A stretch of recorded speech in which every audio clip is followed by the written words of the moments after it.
Hello ಸ್ನೇಹಿತರೆ, ಈ ವಿಡಿಯೋಲ್ಲಿ ನಾವು 8ನೆಯ ತರಗತಿ ಚಾಪ್ಟರ್ 1 ಮಗ್ಗದ ಸಾಹೇಬ ಕಂಪ್ಲೀಟ್ ನೋಟ್ಸ್ ಅನ್ನ ನಾವು ನೋಡೋಣ.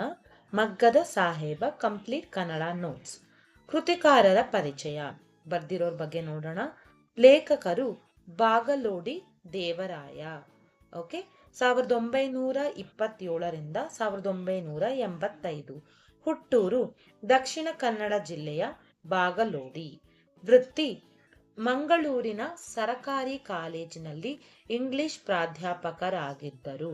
ನಂತರ IAS ಪರೀಕ್ಷೆಯಲ್ಲಿ ತೇರ್ಗಡೆಯಾಗಿ ಇಟಲಿ, ನೇಪಾಳ, ನೈಜೀರಿಯಾ ಮತ್ತು ಫಿಲಿಪೈನ್ಸ್ ಮುಂತಾದ ದೇಶಗಳಲ್ಲಿ ಭಾರತದ ರಾಯಭಾರಿಯಾಗಿ ಸೇವೆ ಸಲ್ಲಿಸಿದರು. ಇವರ ಪ್ರಮುಖ ಕೃತಿಗಳು ಹುಚ್ಚು ಮುನ್ಸಿಫ್ ಮತ್ತು ಇತರ ಕಥೆಗಳು, ಆರಾಧನಾ, ರುದ್ರಪ್ಪನ ರೌದ್ರ ಮತ್ತು ಇತರ ಕಥೆಗಳು. ಒಟ್ಟು 26 ಕಥೆಗಳನ್ನ ಬರೆದಿದ್ದಾರೆ. ಪದಗಳ ಅರ್ಥ ನೋಡೋಣ. ಅಭೀಷ್ಟ, ಬಯಸಿದ್ದು. ಆಚ್ಛಾದಿತ, ಮುಚ್ಚಲ್ಪಟ್ಟ. ಆಧಿಪತ್ಯ, ಯಜಮಾನಿಕೆ. ನಂತರ ಕಳೆಬಾರ, ಮೃತದೇಹ ಅಥವಾ ಶರೀರ. ಗೌಪ್ಯ ಅಂದ್ರೆ ಗುಟ್ಟು ಅಥವಾ ರಹಸ್ಯ. ಪರಿವರ್ತನೆ ಅಂದ್ರೆ ಬದಲಾವಣೆ. ಪ್ರಶಂಸೆ, ಹೊಗಳಿಕೆ. ಭಿಕ್ಷುಕ, ನಿರ್ಗತಿಕ. ವಿಲಾಯತಿ ಅಂದ್ರೆ ವಿದೇಶ ಅಥವಾ ಅನ್ಯ ದೇಶ. ಹಸನ್ಮುಖಿ, ನಗುವ ಮುಖ ಉಳ್ಳವನು. ಓಕೆ, ನಂತರ ಒಂದು ವಾಕ್ಯದಲ್ಲಿ ಉತ್ತರಿಸಿ. ರಹೀಮಾ ಮಗ್ಗವನ್ನು ಮುಟ್ಟದೆ ಎಷ್ಟು ವರ್ಷಗಳಾಗಿದ್ದವು? ರಹೀಮಾ ಮಗ್ಗವನ್ನು ಮುಟ್ಟದೆ 20ಕ್ಕೂ ಹೆಚ್ಚು ವರ್ಷಗಳಾಗಿದ್ದವು. ಹುಸೇನ್ ಸಾಹೇಬರ ಮನೆತನದವರು ದೇವಾಲಯದಲ್ಲಿದ್ದ ಹಕ್ಕು ಯಾವುದು? ಹುಸೇನ್ ಸಾಹೇಬರ ಮನೆತನದವರಿಗೆ ದೇವಾಲಯದ ರಥೋತ್ಸವ ಸಮಯದಲ್ಲಿ ಎಲ್ಲರಿಗಿಂತಲೂ ಮುಂಚಿತವಾಗಿ ಪ್ರಸಾದವನ್ನು ಪಡೆಯುವ ಹಕ್ಕು ಇತ್ತು. ಇದು ಅವರ ಹಕ್ಕು. ನಂತರ 3ನೇದು, ಅಬ್ದುಲ್ ರಹೀಮನ ಹಠವೇನು? ತನ್ನ 3 ಗಂಡು ಮಕ್ಕಳಿಗೆ ವಿದ್ಯಾಭ್ಯಾಸ ಕೊಡಿಸಿ ಸರ್ಕಾರಿ ನೌಕರರನ್ನಾಗಿ ಮಾಡಬೇಕು ಎನ್ನುವುದು ಅಬ್ದುಲ್ ರಹೀಮನ ಹಠವಾಗಿತ್ತು. ತಂದೆಯ ಆಸೆಯನ್ನು ಮೊದಲ 2 ಮಕ್ಕಳು ನೆರವೇರಿಸಿದ ಬಗೆ ಹೇಗೆ? ಮೊದಲ ಮಗ ಸರಕಾರಿ ಕಚೇರಿಯಲ್ಲಿ ಗುಮಾಸ್ತನಾಗಿದ್ದ.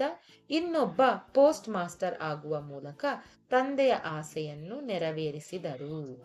ನೆಕ್ಸ್ಟ್ ಒನ್, ರಹೀಮಾ ಮಗನನ್ನು ಶಾಲೆಯಿಂದ ಬಿಡಿಸಿದ್ದೇಕೆ? ಮಗ ಕರೀಮನಿಗೆ ಮಗ್ಗದ ಹುಚ್ಚು ಹಿಡಿದಿದೆ ಎಂದು ತಿಳಿದು ಆ ಹುಚ್ಚನ್ನು ಬಿಡಿಸುವುದಕ್ಕಾಗಿ ರಹೀಮಾ ಅವನನ್ನು ಶಾಲೆಯಿಂದ ಬಿಡಿಸಿದನು. 2-3 ವಾಕ್ಯದಲ್ಲಿ ಉತ್ತರಿಸಿ. ಹುಸೇನ್ ಸಾಹೇಬರ ವ್ಯಕ್ತಿತ್ವವನ್ನು ವಿವರಿಸಿ. ಸಾಹೇಬ್ ಬಹದ್ದೂರ್ ಮಗ್ಗದ ಹುಸೇನ್ ಸಾಹೇಬರು ಜನಪ್ರಿಯ ಮತ್ತು ಧನವಂತ ವ್ಯಕ್ತಿಯಾಗಿದ್ದರು. ಅವರು ಮಸೀದಿ ಮಾತ್ರವಲ್ಲದೆ ಒಂದು ದೇವಾಲಯವನ್ನು ಕಟ್ಟಿಸಿದರು.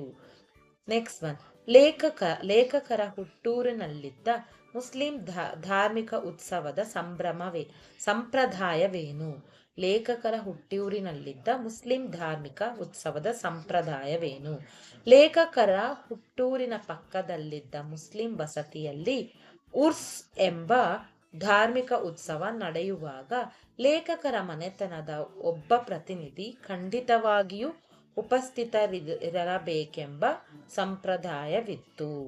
ನೆಕ್ಸ್ಟ್ ಕ್ವೆಶ್ಚನ್, ಮಿಠಾಯಿ ಕೊಟ್ಟಿದ್ದಕ್ಕೆ ಅತಿಥಿಗಳ ಆಕ್ಷೇಪವೇನು? ಮಿಠಾಯಿ ಕೊಡದಿದ್ದಕ್ಕೆ ಅತಿಥಿಗಳ ಆಕ್ಷೇಪವೇನು? ಅಂಗಡಿಯಿಂದ ಮಿಠಾಯಿ ಕೊಳ್ಳಲು ನಮಗೆ ಹಣವಿಲ್ಲವೇ? ಹಬ್ಬದ ಪೂಜೆಯ ಪ್ರಸಾದವನ್ನು ನೀಡುವುದು ಬಿಟ್ಟು ಅಂಗಡಿಯ ಮಿಠಾಯಿಯನ್ನು ಪ್ರಸಾದವೆಂದು ಕೊಡುವುದು ಸರಿಯೇ ಎಂದು ಅತಿಥಿಗಳು ಆಕ್ಷೇಪಿಸಿದರು. ಕರೀಮನಿಗೆ ಶಾಲೆಯಲ್ಲಿ ಮಗ್ಗ ಕಲಿತದ್ದರಿಂದ ಆದ ಪ್ರಯೋಜನವೇನು? ಕರೀಮನು ತನ್ನ ಬುದ್ಧಿವಂತಿಕೆಯಿಂದ ಮಗ್ಗದ ಯಂತ್ರದಲ್ಲಿ ಹೊಸ ಪರಿವರ್ತನೆ ಮಾಡಿದನು. ಅದಕ್ಕಾಗಿ ಅವನಿಗೆ ಸರ್ಕಾರದಿಂದ ಬೆಳ್ಳಿಯ ಪದಕ ಹಾಗೂ 100 ರೂಪಾಯಿ ಬಹುಮಾನ ಸಿಕ್ಕಿತು. ನೆಕ್ಸ್ಟ್, ಶಾಲೆಯ ವಾರ್ಷಿಕೋತ್ಸವದಂದು ಕರೀಮ ಮಾಡಿದ ಕೆಲಸವೇನು? ನಾಟಕದಲ್ಲಿ ಸ್ತ್ರೀ ಪಾತ್ರ ಮಾಡಲು ಕರೀಮನು ತಾಯಿಯಿಂದ ಗುಟ್ಟಾಗಿ ಚಿನ್ನದ ಸರವನ್ನು ಪಡೆದನು. ನಾಟಕ ಮುಗಿದ ನಂತರ ಮನೆಗೆ ಮರಳದೆ ಊರು ಬಿಟ್ಟು ಓಡಿ ಹೋದನು. 4-5 ವಾಕ್ಯದಲ್ಲಿ ಉತ್ತರಿಸಿ. ನವೀನ ಶಿಕ್ಷಣದ ವೈಶಿಷ್ಟ್ಯಗಳೇನು? ಮಹಾತ್ಮ ಗಾಂಧೀಜಿ ಅವರ ಪ್ರೇರಣೆಯಿಂದ ನವೀನ ಶಿಕ್ಷಣ ಆರಂಭವಾಯಿತು. ಇದರಲ್ಲಿ ವಿದ್ಯಾರ್ಥಿಗಳಿಗೆ ಹಸ್ತಕೌಶಲ, ದೇಹ ಶ್ರಮದಲ್ಲಿ ಗೌರವ ಭಾವನೆ ಮೂಡಿಸುವುದು ಹಾಗೂ ಬಡಗಿ ಕೆಲಸ, ಬೆತ್ತದ ಕುರ್ಚಿ ಮಾಡುವುದು, ಕೃಷಿ ಮತ್ತು ಮಗ್ಗದ ಕೆಲಸದಂತಹ ವಿವಿಧ ಔದ್ಯೋಗಿಕ ಶಿಕ್ಷಣವನ್ನು ನೀಡುವುದು ಇದರ ವೈಶಿಷ್ಟ್ಯವಾಗಿತ್ತು. ನೆಕ್ಸ್ಟ್ ಒನ್, ವ್ಯಾಕರಣ ಅಂಶ. ಸಂಧಿಗಳು. ಲೋಪ ಸಂಧಿಗೆ ಉದಾಹರಣೆ ನೋಡೋಣ. ಮನೆಯನ್ನು, ಮನೆ ಪ್ಲಸ್ ಅನ್ನು, ಮನೆಯನ್ನು, ಇದು ಲೋಪ ಸಂಧಿ ಅಲ್ಲ, ಇದು ಆಗಮ ಸಂಧಿ. ಇದು ಬಂದು ಆಗಮ ಸಂಧಿ ಆಗುತ್ತೆ. ನೆಕ್ಸ್ಟ್, ಉಲ್ಟಾ ಆಗೋಗಿದೆ, ಸಾರಿ. ನೆಕ್ಸ್ಟ್, ತಾಯಿ, ಇದು ಬಂದು ಲೋಪ ಸಂಧಿ. ತಾಯಿ ಪ್ಲಸ್ ಇಗೆ ತಾಯಿಗೆ, ತಾಯಿಗೆ ಬಂದು ಲೋಪ ಸಂಧಿ ಆಗುತ್ತೆ. ಓಕೆ. ನೆಕ್ಸ್ಟ್, ಮಗ್ಗ ಪ್ಲಸ್ ಇಂದ ಮಗ್ಗದಿಂದ, ಇದು ಲೋಪ ಸಂಧಿ. ನೆಕ್ಸ್ಟ್ ಒನ್, ಆಗಮ ಸಂಧಿ. ಮನೆ ಪ್ಲಸ್ ಅನ್ನು ಮನೆಯನ್ನು, ಯಕಾರಾಗಮ ಸಂಧಿ. ಗುರು ಪ್ಲಸ್ ಅನ್ನು ಗುರುವನ್ನು, ವಕಾರಾಗಮ ಸಂಧಿ. ನೆಕ್ಸ್ಟ್, ಆದೇಶ ಸಂಧಿ. ಕಣ್ ಪ್ಲಸ್ ಪನಿ ಕಂಬನಿ, ಹುಲ್ಲು ಪ್ಲಸ್ ಕಡ್ಡಿ ಹುಲ್ಲುಗಡ್ಡಿ. ಓಕೆ. ಸಮಾಸಗಳು.